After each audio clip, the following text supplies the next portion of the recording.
Thank you. Thank you, and Merry Christmas. Nancy and I are delighted to take this opportunity to join this host of talent and dedication in helping the Children's Hospital in Washington. It is meet and proper that we should gather together to help the needy at this time of year.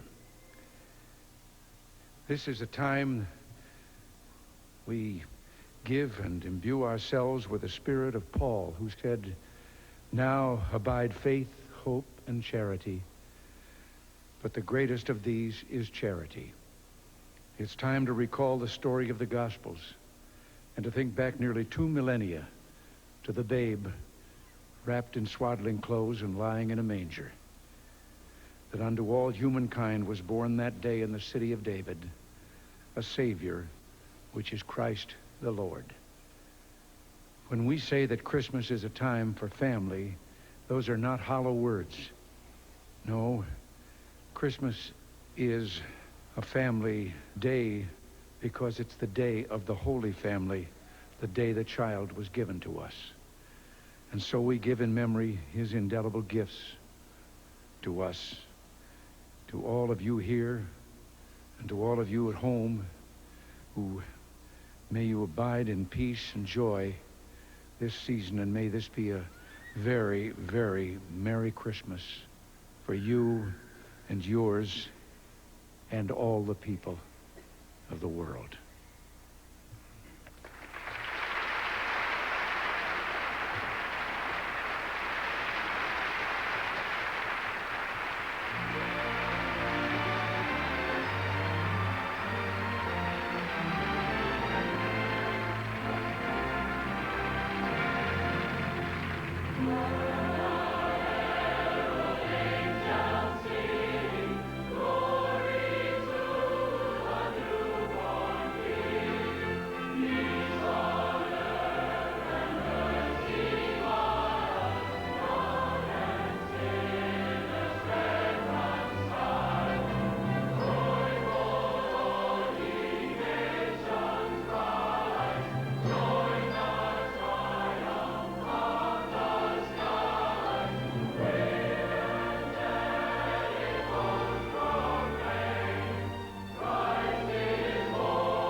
Christmas in Washington, sponsored by AT&T, the right choice.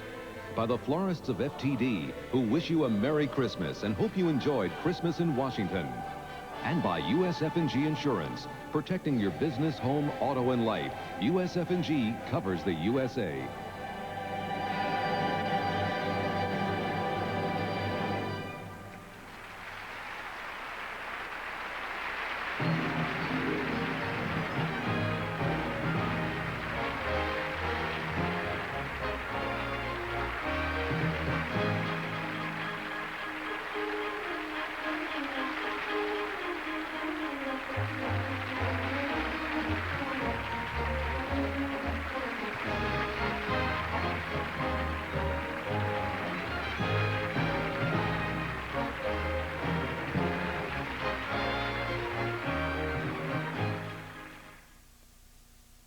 I'm Brian.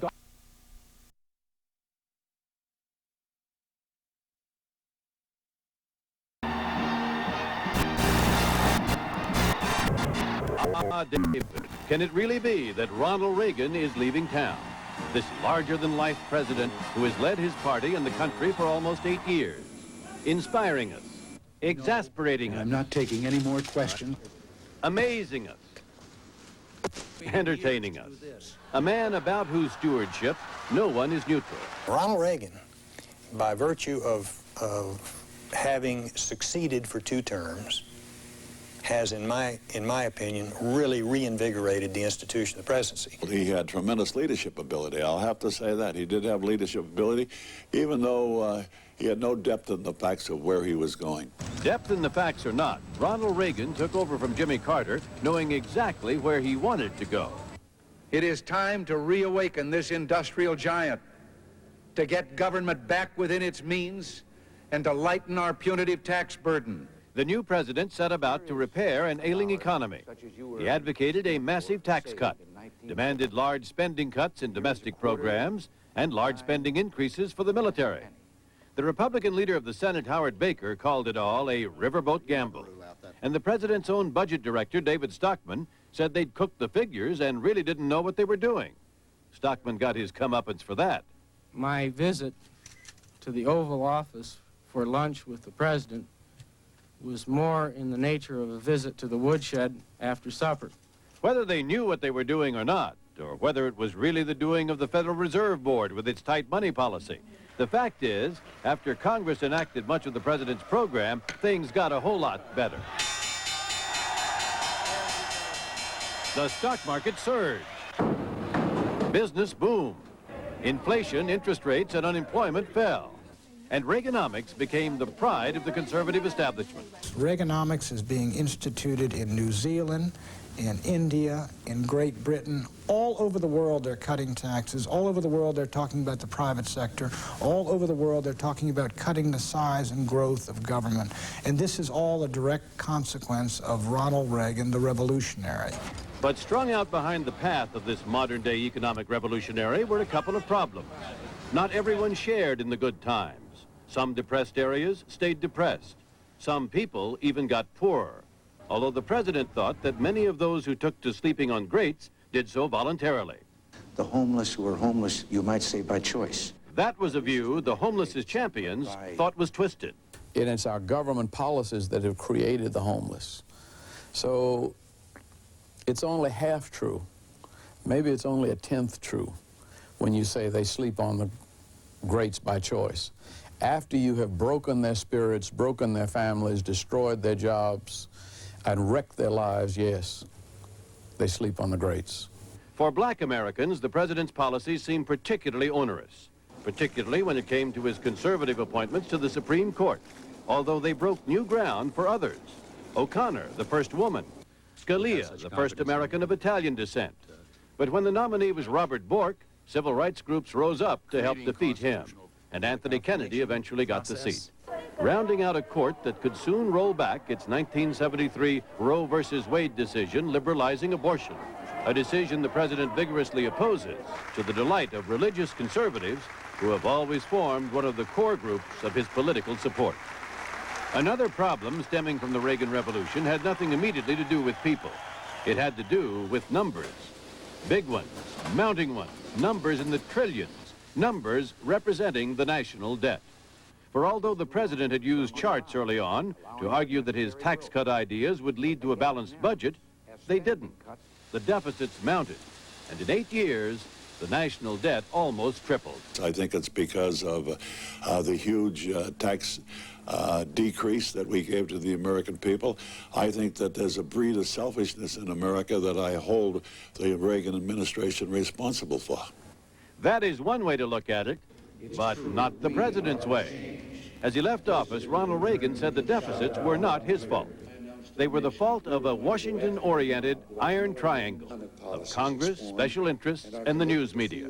A Washington colony that through the Iron Triangle was attempting to rule the nation according to its interests and desires more than the nation's.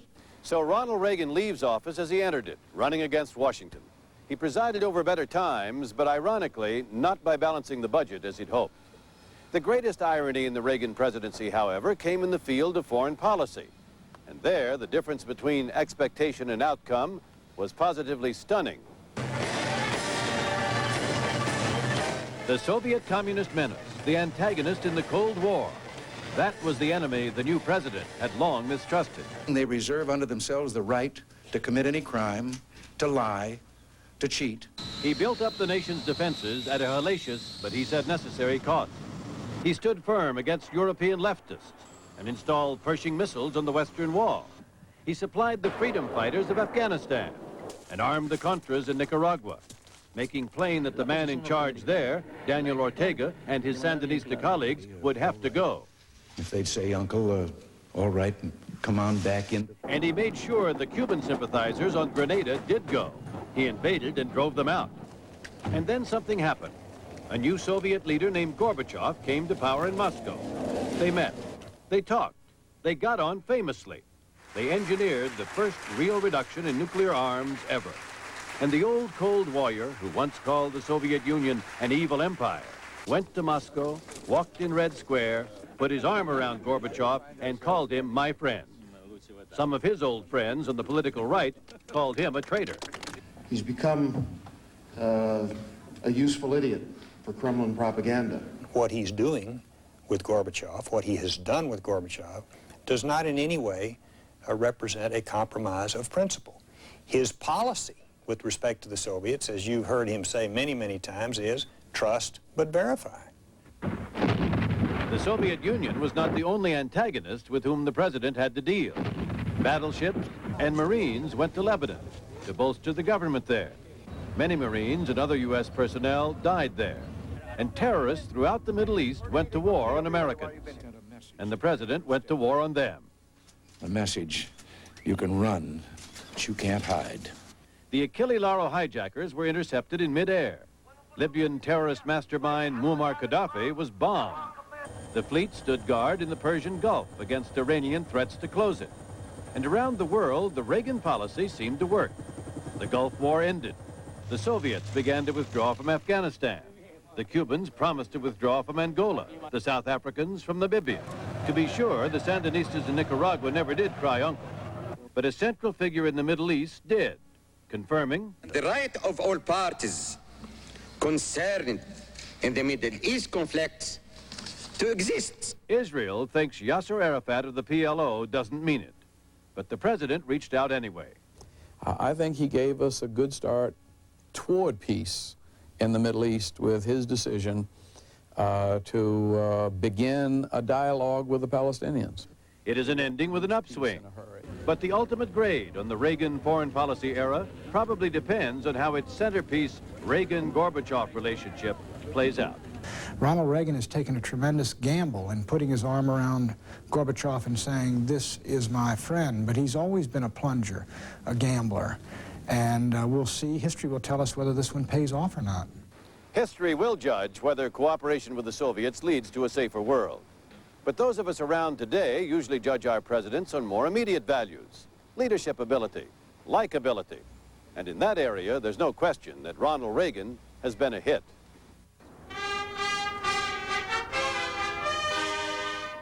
Teddy Roosevelt called the presidency a bully pulpit, and no one in this television age has preached from it so effectively as this accomplished actor and great communicator. My fellow Americans, thank you for sharing your time with me tonight. When Reagan spoke, the country listened. And when Reagan found a stage from which to make his point, the country watched enthralled. He played the role appropriate to the setting. He seemed to fit in wherever he went, appeared comfortable no matter where he was or what he was doing, had the right touch, whether in the company of the wealthy and powerful abroad or the bereaved and heartbroken at home. From 1,000 settings, playing to 1,000 audiences, Ronald Reagan communicated a message. And seldom was anything left to chance. Consider the preparation for the D-Day remembrance on the beaches of Normandy.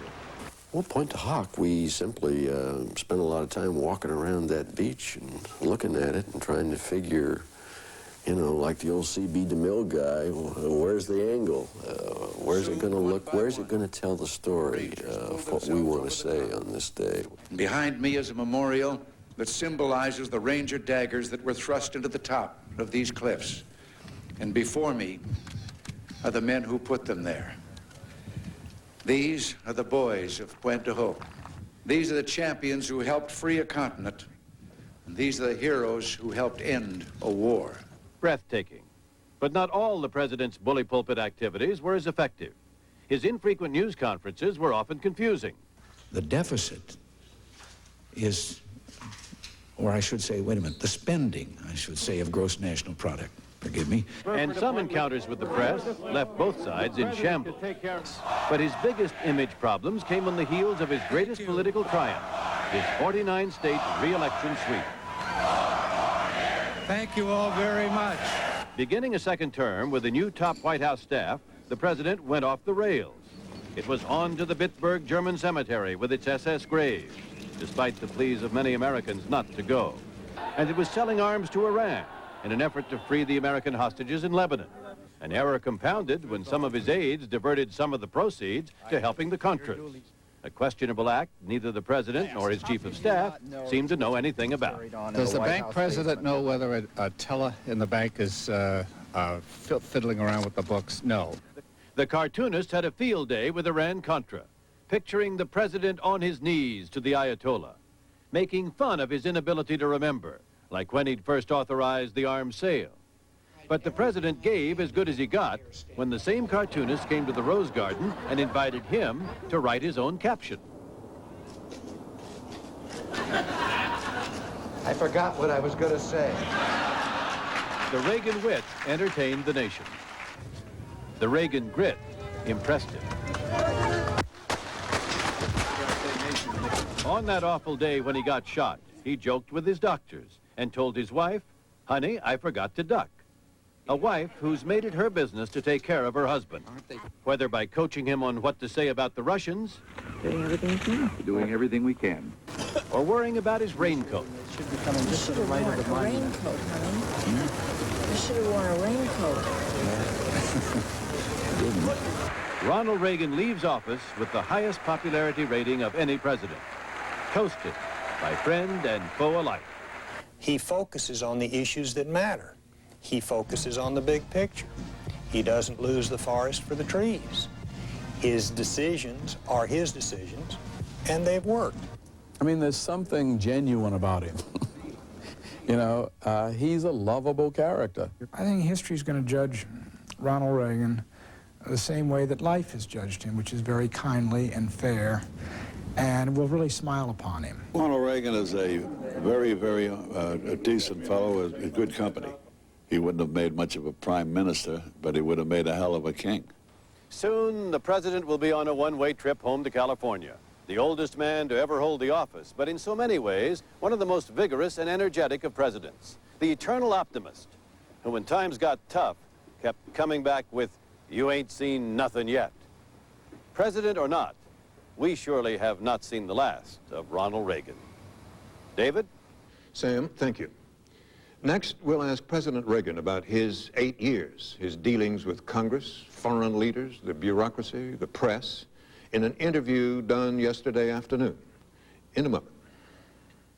It leads to a sort of side door to the president's office, where he invited us in on a wintry Washington day.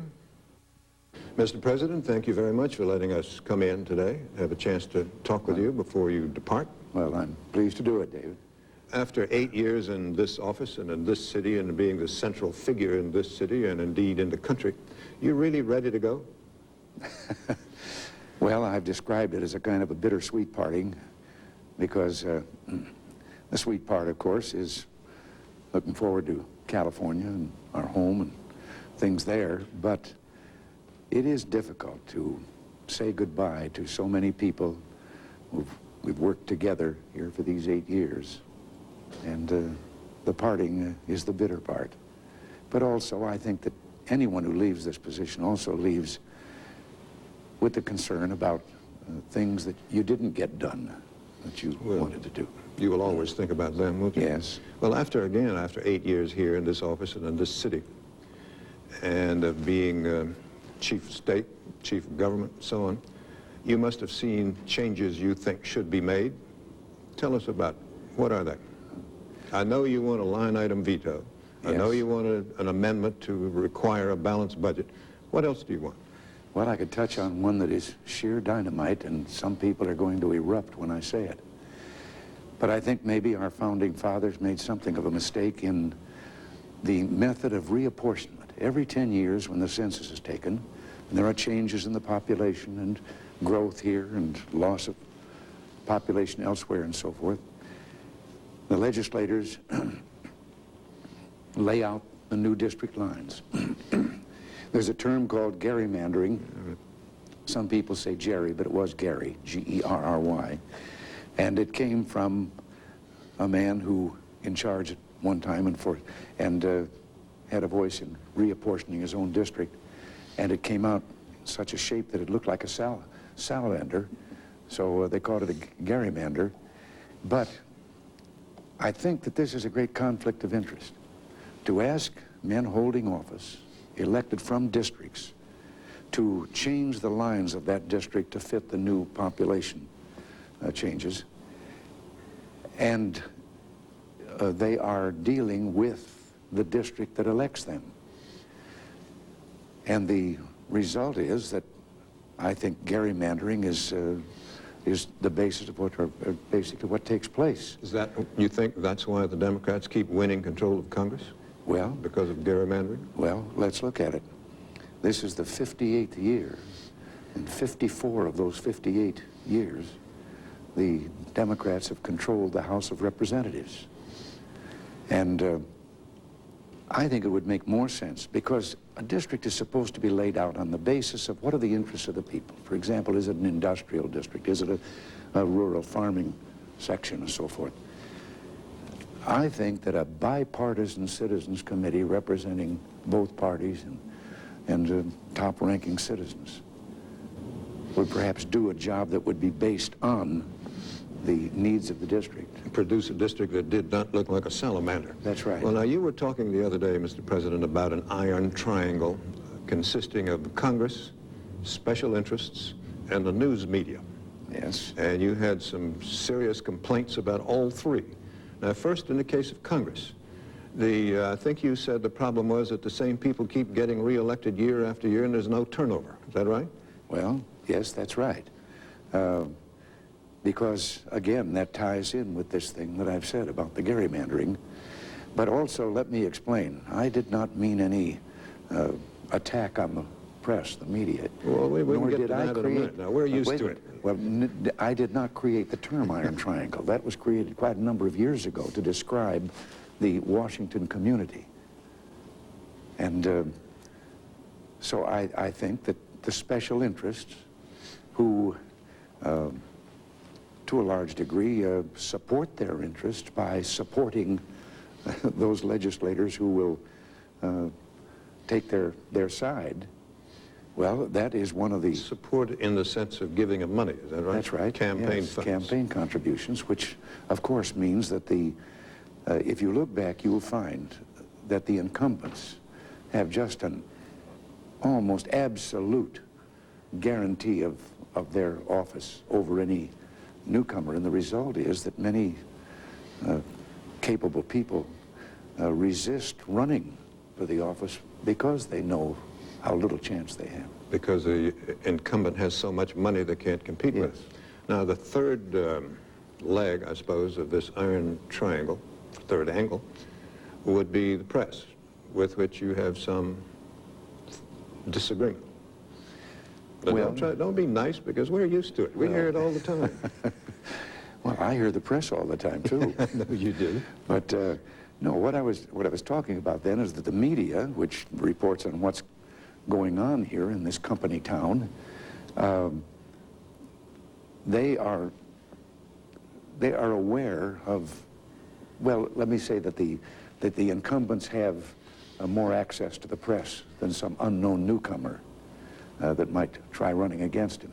And that is a part of that triangle. Also, the interests of many of these special interests the press is aware of and comments on and so forth. I wasn't talking about whether the press was being fair or unfair. It was just a part that is played in a company town.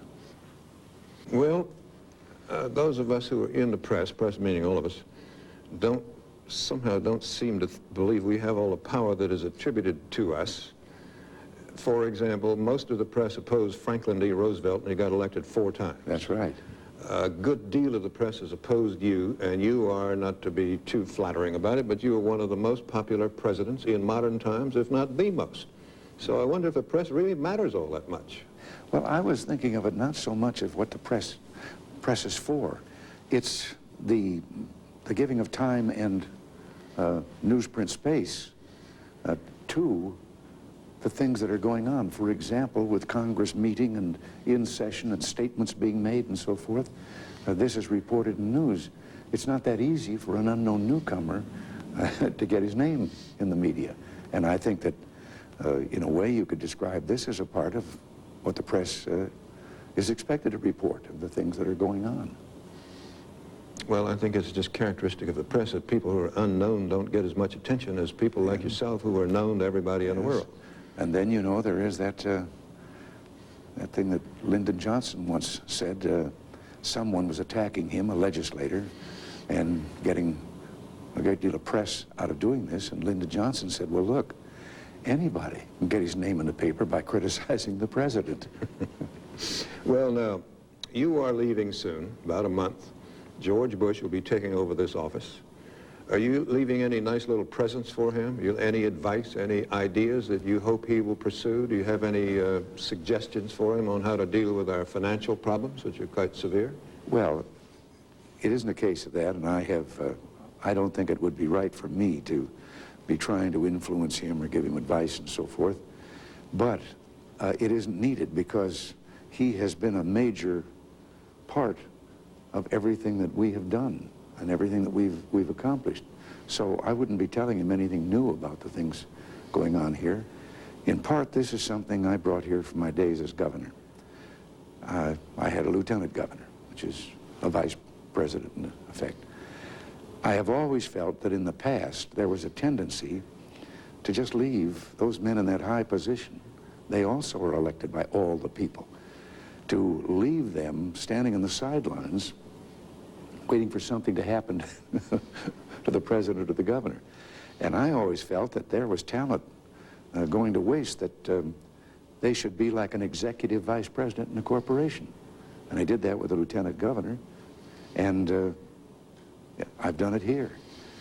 One of the first things I did was create a task force to see what government regulations were unnecessary and could be eliminated, and George chaired that task force. And the result is, we estimate that the paperwork imposed on the people and local governments and so forth has been reduced by 600 million man-hours a year due to what that task force came up with under his leadership. So he has been such an integral part of your administration, he doesn't need any advice from you, and you're not going to give him any? Is that it? If he asks for it, I'll give him an opinion. Now, I know one development during your administration you are proudest of has been the recovery in the economy. We've had a growing economy now for, I've forgotten how many quarters. I keep hearing different numbers. And over the years we have heard, I believe President Kennedy originated this, saying that a rising tide, referring to the economy, lifts all boats. There's a nice ring to it. Yes. But it seems that it doesn't work, that we still have a number of people in this country, substantial numbers of people in this country, who seem to remain stuck in the mud, even when the tide rises. And there are some, in fact, who are asleep on the grass about 200 yards from your office. Do you have any thoughts about that, why that is the case? Yes, but David, doesn't that go back that there are always going to be people, they make their own choice for staying out there. There are shelters in virtually every city, and shelters here, and those people still prefer out there on the grates or the lawn to going into one of those shelters. Now, there's another element, a large proportion of those people that is a result of a move that was made some years ago that everyone thought was a fine, generous thing to do. And that was led mainly by the Civil Liberties Union, the change in the law with regard to the mentally impaired, that they could only be committed to an asylum or a mental hospital if they represented a threat, a danger to others or to themselves. And the result of that was that all across this country, I was a governor at a time when it happened in California, people, particularly in we call the retarded, walked away from those institutions. They wanted freedom, but they walked out to where there was nothing for them.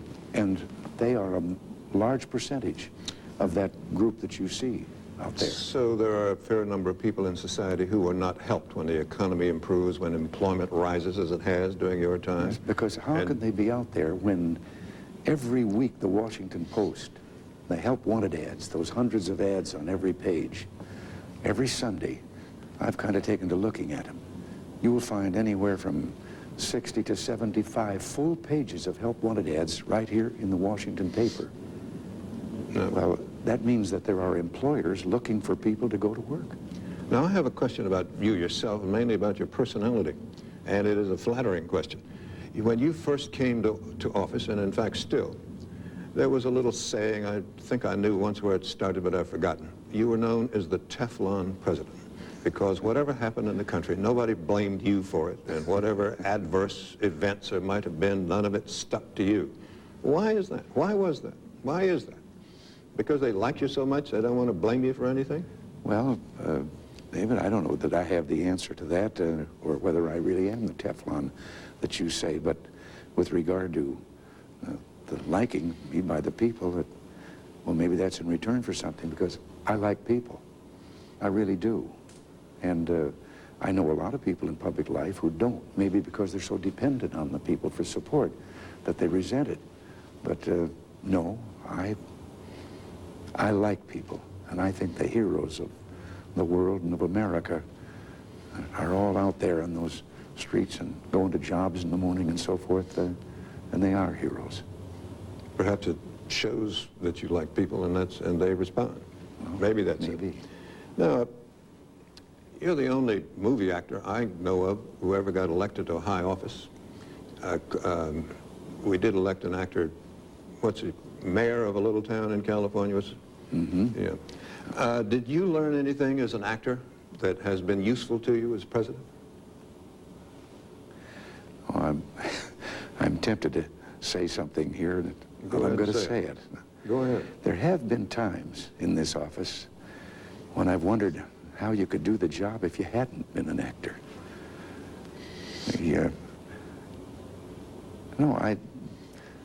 Maybe I should get on solid ground and quote a very prominent criminal lawyer some time ago who spoke about the people in the entertainment world.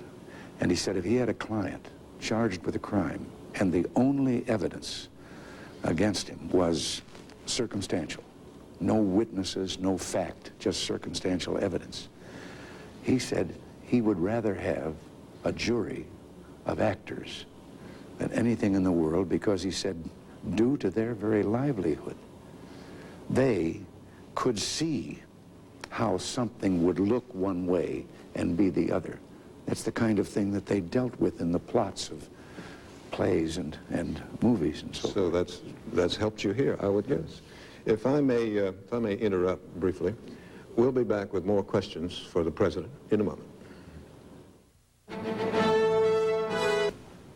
So go back to California. You leave a number of quite important developments that have not yet fully taken shape, and we do not know where they're going, but they do seem to be going somewhere.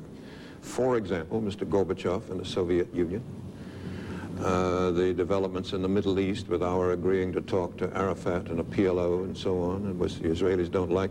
So I would like to ask you, what you think might come out of this? First of all, the changes in the Soviet Union and the arrival on the scene of Mr. Gorbachev and his very friendly relations with you and yours with him.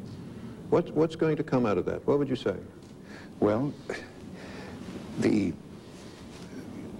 I use a Russian term, the only one I know, and I've used it with him many times, doveryai, no proveryai. It means trust, but verify.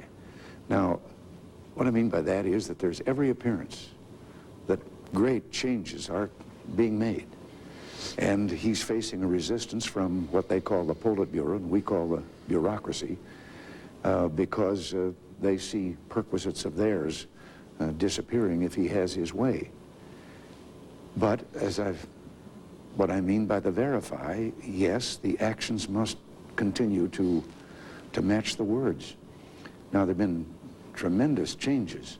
For example, the INF Treaty, which destroyed a whole kind of nuclear missile in both countries. That is the first time that a Soviet leader has ever signed a treaty in which they destroyed weapons they already had. All their détente agreements were based on, well, how fast or how slow will we agree to increase the weapons? You can't turn away from the fact that there are now thousands of people being allowed to emigrate from Russia.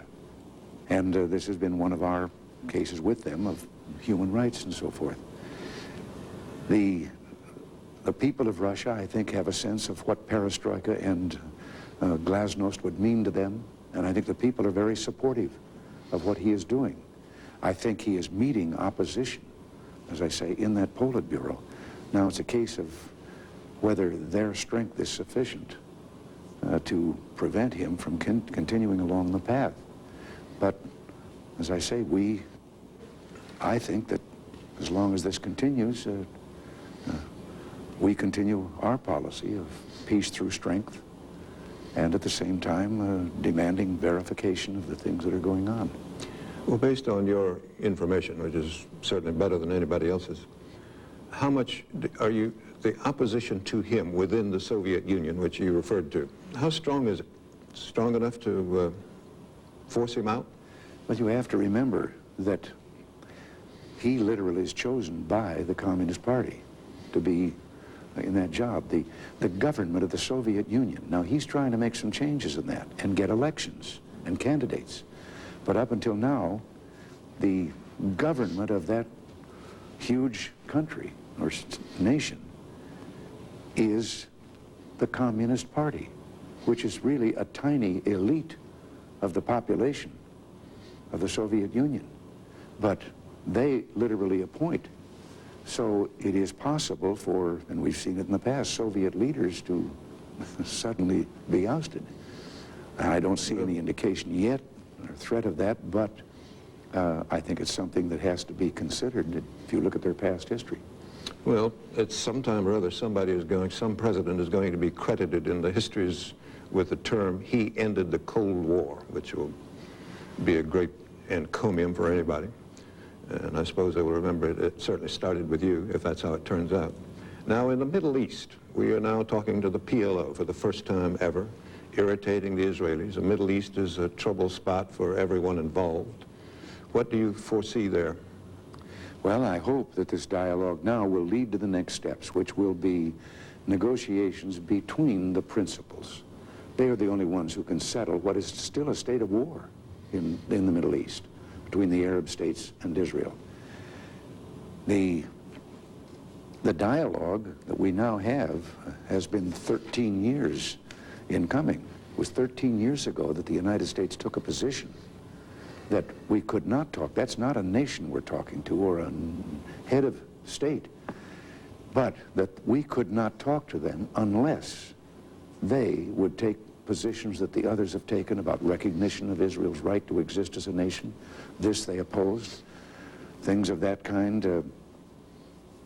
And finally, after 13 years, and our remaining adamant on that these were the conditions, that we'd talk any time that their leader or they made these statements. And finally, he made them unequivocally and not with any ambiguity in surrounding them as he did in his speech to the United Nations with a lot of words that made you say, well, wait a minute, he's hedging, leaving some room for him to back away from this or that. Finally, he made the statements, and we said that's what we've been waiting 13 years for. And you got it. Well, now you said a minute ago you like people, and I think everyone sees that you do. Is there anyone you don't like? You're known to be a very friendly, relaxed, easygoing person. Is there somebody you don't like? Who is it? Well, I know it's wrong not to like someone, but sure, I have dislikes like anyone else. Who are they? Oh, I could live without ever seeing Gaddafi. Gaddafi. Muammar Gaddafi, the dictator in Libya. who incidentally is at the moment, as we all know, going into the business of manufacturing poison gas. Yes, we're reasonably sure of that. At one time, we bombed Libya as a sort of punishment for its involvement in terrorism. Are we going to bomb his poison gas factory? And if not, why not? Well, let me say that's a decision that has not been made yet. We're in communication with our allies and with NATO forces and all, and we're watching very closely that situation. But even if I had made a decision, I couldn't. You wouldn't want to tell it now? No. And it has been discussed with the allies? We are, it doesn't have been, we are discussing with them. And we want to pin down completely so that there is no question, but that's what it is, the plant that he is building, and one of tremendous size. We even know which building it is, don't we? Yes. I think we do. All right. Well, I guess when you decide, we will hear about it. Now, speaking of your liking for people, and you have dealt with a great number of world leaders during your 8 years, and you no doubt will see more. Let me list for you a few names of people you know, and ask you to give me a brief description of how you feel about them. Margaret Thatcher. I have great admiration for Margaret Thatcher. I met her while I was still governor. I was in England there to make a speech. I'd been invited over there to speak, and she had just become head of the Conservative Party. And an American there, now deceased, Justin Dart, knew her and thought that we should get acquainted, and we met for about an hour and a half discussing political matters and our attitude toward things. And I came away with a great respect for her, and with the knowledge that usually if the Conservatives won in an election, the chairman of the Conservative Party became the prime minister. And I made a statement to an English lord who contacted me when he came up to me at a dinner party, and asked, knowing I'd met her, what I thought of her. And I told him and added the line that I thought she'd make a great prime minister. And he said, "Oh, my dear fellow, a woman prime minister?" And I said to him, "You had a queen named Victoria who did rather well." He said, "Jove, I'd forgotten all about that." Tip O'Neill. Tip? Tip O'Neill. Well, Tip was really a politician, and all the way, and proud of it. And we got along very well. I had, except when we differed on issues. And I think I can describe Tip best for you when I tell you that we'd had him over to dinner and so forth, and then I picked up the paper and read an assault on me by him because of an issue where we differed. And I called him and I said, "Tip, I thought we had a fine relationship going here." And then I read in the paper and told him, and he said, "Oh, buddy," he says, "that's politics." He said, "After 6 o'clock, we're friends." So from then on, every time I met him, I set my clock at a little after 6. Well, Tip O'Neill made a remark about you, which I'm sure you have heard, which I think it was flattering, but you can make your own decision. He said he wasn't sure you would be a great prime minister, but you would be a great king. I don't know just exactly what he meant with that, but Tip and I, we did get along, and he was, his political philosophy was completely opposite to mine, so we differed. Ronald Reagan, formerly your chief of staff here in the White House. Well, let me just say that, no, I don't want to comment, but I was shocked by some of the things that he chose to say in his book. Okay. Danny Ortega. Danny Ortega. The head of... Yes, the Sandinista government. Well, he doesn't stand in the same box with Gorbachev as far as I am concerned. He is a typical communist dictator and will resort, I think, to anything to maintain their situation. They, in the revolution against Somoza, went to the Organization of American States and asked that organization to appeal to Somoza to step down in order to stop the killing. And the organization said they would if he would tell them what were the goals of the revolution. And in writing, he gave the Organization of American States the description of a perfect democracy, pluralistic society, freedom of speech, freedom of assembly, all of these things. And then, when they won, he did his best to get rid of any other ally leaders in the revolution through exile or imprisonment, so forth. And he has violated every promise that he made. Now, well, you have tried for almost 8 years to persuade Congress to support the Contras in the hope that they could remove Danny Ortega and bring some kind of democracy to Nicaragua. That was not one of your great successes. No. I think that the Sandinista government there has as great a disinformation program as I have ever seen, and most effective. And we have never been able to persuade, well, sometimes we got something, but grudgingly, from the Congress with regard to helping the freedom fighters. And many of those freedom fighters were in the revolution allied with the Sandinistas in getting rid of the dictator Somoza. And I think that they're wrong, and he has made it plain in many statements that he does not just see communism ending or, confined to Nicaragua, but he sees Nicaragua as the seed that will spread that throughout Latin America. Draws no line on that. And I think that he is a dictator, a shameless dictator.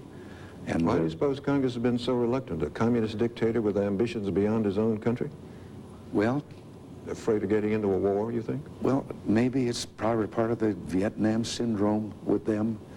But again, part of it may be that disinformation network. I have talked to some who go down there, and when they describe to me what they saw ushered around Nicaragua by the government forces is so different from the information that we have from others, including there are some congressmen who went down there and saw the other side and are totally on our side in getting rid of that government. But let me give you an example. A clergyman of high rank came back to America from there. He had led a group of refugees across the border into Honduras. And the account of this was given in the press here, and statement made that they were attacked by the Contras, the freedom fighters, and saved by the Sandinistas. Well, I got in touch with him. I had to track him down and phoned him. Told him I had read this. And he said to me he had known about this story. He said, no, we were attacked by the Sandinistas and saved by the freedom fighters. Now, sorry, go ahead. No, I have one last name, Dan Quayle. Tell us what you think of it. Well, I think he took a beating and with good grace in taking it. And I think that people are going to be surprised that he's going to be a very fine vice president. Now tell us, what are you going to do after January 20th? You're going back to California? What are you going to do, ride horses at the ranch and cut brush and live in Bel Air? What are you going to do? I'll do that on maybe the same schedule that I had before I became president, where it were visits to the ranch. We're not going to live there. We're going to live in the city.